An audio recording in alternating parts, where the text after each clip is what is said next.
Today I'm going to be showing you how to clean and set up your rabbit's litter box. So this is just how I do it, and I thought it might be helpful for new rabbit owners. So if you didn't already know, yes, you can litter train rabbits. I think usually you can start like once they're mature, and that's when you'll actually be able to expect results from them.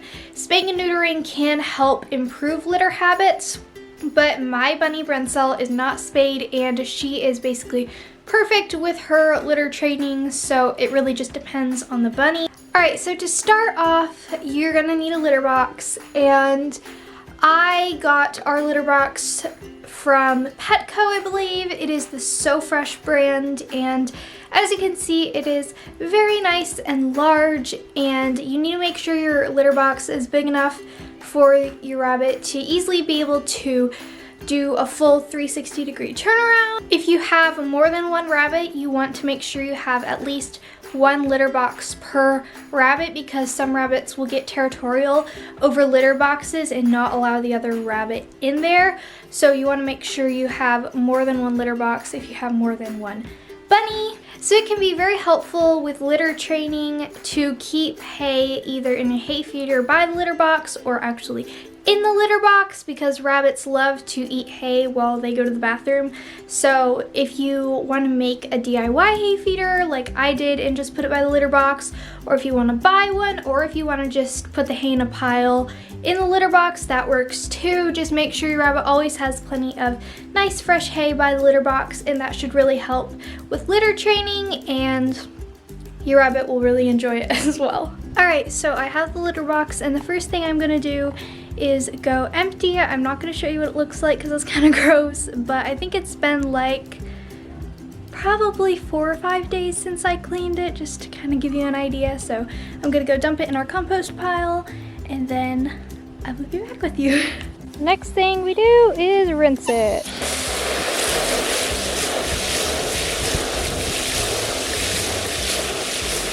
Alright, so rinsing is great to get like all the rest of the gross stuff off, but sometimes there'll still be little spots that have just like stuck on gunk on them. So I do this every time. I use some paper towels and some vinegar and water mixture spray. I just spray this all over the litter box. Oh wow, it's dripping. And then just wipe it down with the paper towel, and that just helps like eat off any stuff that likes to stick on there, because vinegar is really great at like getting stuck on pee and the stuff off of there. I know it sounds gross, but it happens. So I do this every time, and it keeps the litter box looking really great. Also, once in a while, if it's got a lot of like buildup on it that really just doesn't want to come off, I'll just soak it in vinegar, or I might dilute it a little bit and just do a little bit of vinegar in the bottom of here, and it just sits for like 10 minutes and it will like completely get rid of the stuff. So there's a tip for you.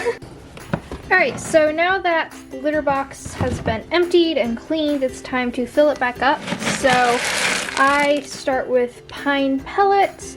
I got these at Rural King, but you can find them at like Tractor Supply or anywhere like that.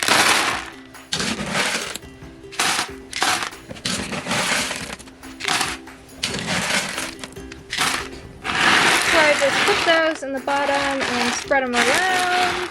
And that's it for the pine pellets. Now some people just like to leave it here and give it to their bunny as is with this, but if you have a rabbit like my bunny that struggles with sore hocks, the pellets are pretty hard, and it can make sore hocks kind of worse if your rabbit does struggle with that, which my bunny does. So what I like to do is put a paper-based bedding on top. So this is Carefresh, that's just what I have right now, but you can also get KT Clean and Cozy, and it's really nice because it's just this paper bedding, and I just put a nice layer over the top of it, and it's really soft on her feet, so it's not uncomfortable for her, and it also helps absorb the smell. You can find it in most pet stores or online, but yeah, that's what I do next.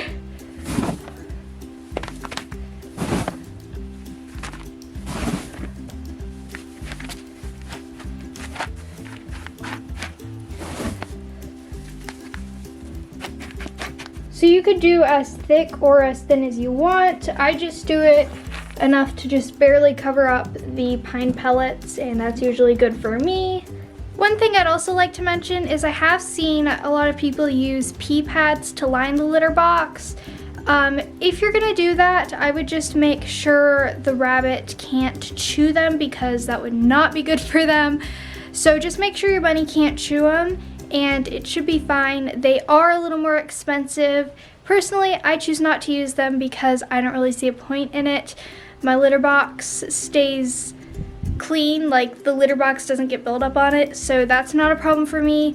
And it has enough absorbency with the litter I use, so I don't use pee pads, but if you want to, then you can. I used to use newspaper to line the litter box, but I stopped doing that because it just seemed to make it a lot harder to clean the litter box. So I stopped doing that, and what I do right now works good for me, so that's just what I do. But if you want to try newspaper or pee pads, then go for it and see if you like it. So this is just what our setup is like. I have just a cardboard box that I cut some holes in, and I keep the hay in here. And then, hi Brittany! And then we just have the litter box. Again, this is the So Fresh litter box that I got from Petco. I don't remember the exact dimensions of it, but if you can see it in comparison to Brenny, it is pretty good size and it works great for her. I only have to clean it about twice a week, so it's pretty nice, and that's just kind of the setup we have. So yeah. Brenny, can you tell them to like and subscribe? Yeah?